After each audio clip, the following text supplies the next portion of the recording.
नाज़रीन, दोस्तों, मेरे भाइयों और बहनों, आज हम बात करने जा रहे हैं आरटीआई एक्ट 2005 की। देखिए, ये जो है जी आपके सिलेबस में मेंशन किया गया है स्पेशली जेकेएसएसपी के द्वारा। तो इसमें हम ज़्यादा बकवास नहीं करते हुए सीधे हम पॉइंट्स पे आएंगे कि कौन सा आपके पेपर में पूछे जाने लायक है। तो देखिए, सिंपली आरटीआई की फुल फॉर्म होती है राइट टू इन्फॉर्मेशन, बात खत्म। आरटीआई का काम क्या है? सिटीजन्स को कोई भी इंफॉर्मेशन चाहिए हो, सरकारी डिपार्टमेंट से या कोई कामकाज की जानकारी चाहिए हो तो आप आरटीआई लगा सकते हो, बात खत्म। अब बात करते हैं, आरटीआई 2005 को इन पावर हो जाता है। और एक चीज़ और बता दूं आपको, देखिए देखिए इनएक्टेड मीन्स ये पास हो गया था 15 जून 2005 को। मोस्ट इंपॉर्टेंट पॉइंट, अगला पॉइंट, ये मतलब लागू कब से हुआ? ये शुरू हो गया जी आपका 12 अक्टूबर 2000। अगर इनएक्टेड की बात की जाए तो 15 जून, अगर कम इनटू फोर्स की बात की जाए तो 12 अक्टूबर। इससे ज़्यादा आपको पढ़ने की ज़रूरत नहीं है। और कुछ सेक्शंस हैं, सबसे इंपॉर्टेंट सेक्शंस आपको बता देता हूं, आप बस एक सेक्शन को रट लीजिए क्योंकि इससे ज़्यादा पूछने वाला है नहीं। राइट टू इंफॉर्मेशन आपका सेक्शन नंबर 3 में मेंशन किया गया है। पब्लिक ऑब्लिगेशंस ये आपका सेक्शन 4 में आ जाता है। और इससे ज़्यादा आप पढ़ने की ज़रूरत नहीं है आपको।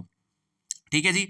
आगे इसमें आपको टाइम पूछ सकता है। देखिए, सेक्शन 7 कहती है इसकी कि जो आप आरटीआई लगाते हैं, एप्लीकेंट को 30 दिन के अंदर जवाब देना जरूरी है, जिस भी डिपार्टमेंट को आप ये आरटीआई लगा रहे हो।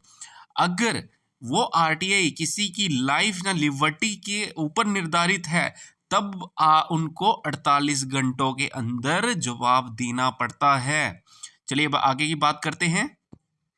देखिए, अगर वो सेक्शन 8 में लिखा गया है ना, तो वो नेशनल सिक्योरिटी रिलेटेड आपको राइट टू इन्फॉर्मेशन, देखिए कॉमन सी सेंस लगाइए, आरटीए में आपको किसकी जानकारी नहीं दी जाएगी।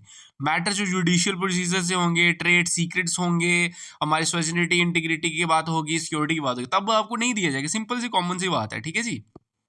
देखिए, अगला पॉइंट इसका, देखिए सेक्शन 20 क्या कहता है? अगर कोई ऑफिसर डिलेइंग करता है इंफॉर्मेशन देने में विदाउट एनी वैलिड रीजन के, तब उसको पर डे का 250 रुपया देना पड़ेगा। 250 रुपीज उसको पर डे देना पड़ेगा।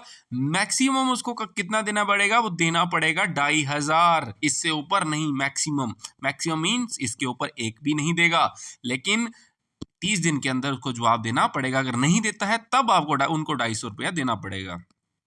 देखिए, लैंडमार्क जजमेंट की वो पूछता तो नहीं है, अगर पूछ ले तो ये देखिए, union of India association of democratic reform 2002 में हुआ था, जिसमें क्या क्रिमिनल रिकॉर्ड्स के बारे में इनका जो केस चला था। सीबीएसई और आदित्य का ये केस चला 2011 में, जिसमें बाउंड्रीज तय की गई थी आरटीआई में किस चीज का जवाब देना है और किस चीज का जवाब नहीं देना है।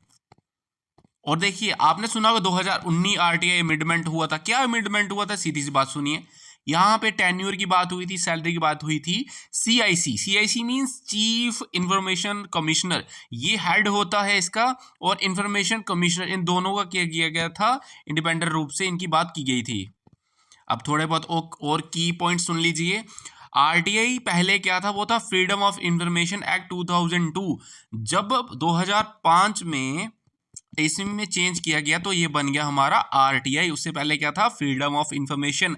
आपसे पूछ सकता है कि जो आरटीआई है उसको पहले क्या बोला जाता था? तो बोला जाता था फ्रीडम ऑफ इंफॉर्मेशन एक्ट 2002। अब देखिए, ये जो है ना आरटीआई, ये आरटीआई जम्मू कश्मीर पे लागू नहीं होता था। कब तक? अंटिल 2019। 19 से पहले आरटीआई जम्मू कश्मीर पर लागू नहीं होता था। लेकिन 370 वगैरह सब कुछ चेंज होने के बाद, यूटी में तब्दील होने के बाद, अब हर वो चीज इसमें लागू होगी जो आरटीआई एक्ट में होगी। और इंफॉर्मेशनल कमिश्नर सेंटर या स्टेट क्विजी फीडर बॉडीज होती हैं आरटीआई। देखो, अब आपको ये क्वेश्चन पूछेगा, 100% मुझे श्योर है वो पूछेगा कि जो आरटीआई है ये क्या है? ये एक फंडामेंटल राइट्स है आपका। क्या है जी? फंडामेंटल राइट है। कौन से आर्टिकल में जिक्र है इसका? 19(1)(a) में इसका जिक्र है जी। देखिए, मैं कुछ ही मिनटों में आपको पूरा सिलेबस का ये एक क्रक्स दे चुका हूं। इससे ज्यादा पूछने का मतलब कोई चांस ही नहीं है, क्योंकि आपका देखिए 10th बेस एग्जाम रहता है तो इतना डीप तो नहीं जाते हैं। ये आपके लिए इनफ है। अगर आपको इन्फॉर्मेशन अच्छी लगी हो तो इस वीडियो को लाइक करें, और कमेंट में कोई सुजेशन देना हो तो वो दे सकते हैं। प्लस चैनल को सब्सक्राइब करें। जय हिंद दोस्तों, और ऑल द बेस्ट एग्जाम के लिए।